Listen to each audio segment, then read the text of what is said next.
After all the leaks going wrong at WWDC for Apple hardware, it seems the time has come.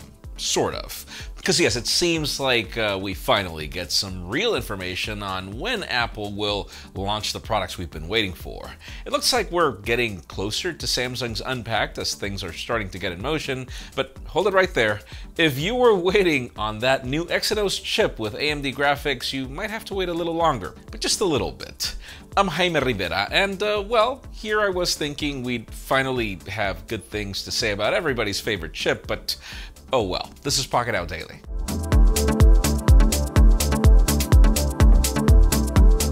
Alright, it's Prime Day Part 1, and as much as I can remind you that you can skip this section, some of these deals are just too good. Let's start it off with Samsung, as the Galaxy S21 is $200 off, leaving it at $599 for the base model. The S21 Plus is $300 off, leaving it at $669. And guys, the S21 Ultra is getting the same treatment, leaving that at a crazy $899. You can't deny that those discounts are pretty major. And then the latest iPad Air is at a new low at $80 off, meaning that you can get it for $520. And speaking of new lows, AirPods Pro are available for $60 off, leaving them at $190. The M1 MacBook Pro is $200 off, leaving it at $1,100. And if you're looking for over-the-ear headphones, Sony's Mark IVs are $102 off, leaving them at $248.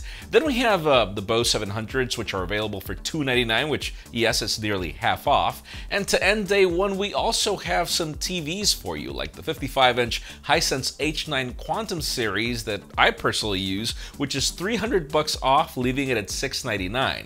You can also grab Samsung's 50-inch Crystal UHD series, which is $100 on discount, leaving it at $398. And then we've got a crazy amount of deals on anything you could think of on Pocketnow.com and on our social media. We'll make sure we have links for everything in the description. Let's shift gears onto Apple and a new bug which is actually worth covering for iOS that might leave your phone without any Wi-Fi. This bug was discovered by security researcher Carl Scho, who joined his personal Wi-Fi network with an SSID that I won't try to pronounce, and it permanently disabled Wi-Fi functionality. 9to5Mac reports that multiple people are having this issue, and that the bug also affects iPads, and it won't let you even use AirDrop. Scho mentions on his tweet that he rebooted his phone and changed his SSID, but the Wi-Fi still just won't work. So if you're having this issue, there is a fix by resetting the network settings on your phone, and you might actually want to, as Gizmodo says that this may lead to memory corruption eventually if you don't fix it. Oh, and by the way, this bug does not affect Android users whatsoever, even if connecting to the same network. We'll keep you posted on whenever Apple provides a fix on a next iOS update, which will most likely happen.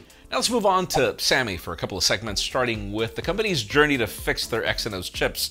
We know that they joined hands with AMD last year to license their RDNA graphics, and last week we heard that they were hiring engineers that used to work for Apple and AMD in order to improve CPUs. So far, we were expecting their new graphics to be introduced sometime this year, but we knew we would wait for those CPU updates. Well, a new tweet from Ice Universe claims that the Samsung and AMD GPU was originally scheduled to be released this month, but it was postponed to July. This is when we'll know exactly how this new Exynos chip, along with AMD's GPU and their features, will perform, as well as other details. So it looks like we'll have to wait an extra month to see what this will be all about, and probably hoping that it actually fixes the future of Exynos chips. That being said, I'm not exactly sure how much that will affect the phones that were probably planned to launch with the chip, because if it's being announced now, it's because we're getting new phones with it. And speaking of Samsung, let's shift focus onto their upcoming foldables, as things seem to be in motion already for the fall. This month we've covered a ton of reports on the Z Flip 3 and the Z Fold 3, including new partnerships for display technology and the fact that these might be released on August 27th. Now, on a new exclusive report from John Prosser, he claims that Samsung began mass production earlier last week for both of these devices. Apparently, they're ordering a crazy 50 to 70,000 units per day on this device, with Prosser mentioning that they're aiming to produce a combined 7 million units. And just for context, they only produced 1 to 2 million units for previous models. Finally, the report also says that his sources are hearing about an August 3rd event, but he didn't really confirm this, though it goes along with events from previous years. And I mean, with no Galaxy Note this year and the Galaxy Z Fold 2 reportedly selling more than they were expecting, it looks like Samsung is really banking on their foldables this year. And we heard that it's actually going to get less expensive, so hopefully that's going to be the case. And finally, for the hottest news today, let's go to Cupertino and what we can expect from them when it comes to hardware. We all know what happened this month at WWDC, where the whole narrative from leakers was that we'd be getting a new M1X MacBook Pro or MacBook Pros, with Apple even using the name on their tags on YouTube, and then, well, we didn't get any hardware. Now we have a couple of new tweets from a tipster named Dylan, who claims that the 14 and 16-inch MacBook Pros are definitely coming in Q4 of 2021, either in late October or early November. A couple of people asked on the replies about the M1X chip and the possibilities of an iMac Pro.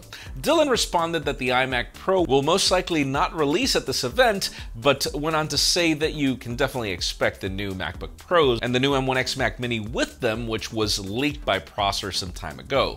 The thing about it is, we've heard different reports, some mentioning Q3, some Q4, but late October or early November actually makes sense considering that we got the M1 MacBooks and the Mac Mini in November last year.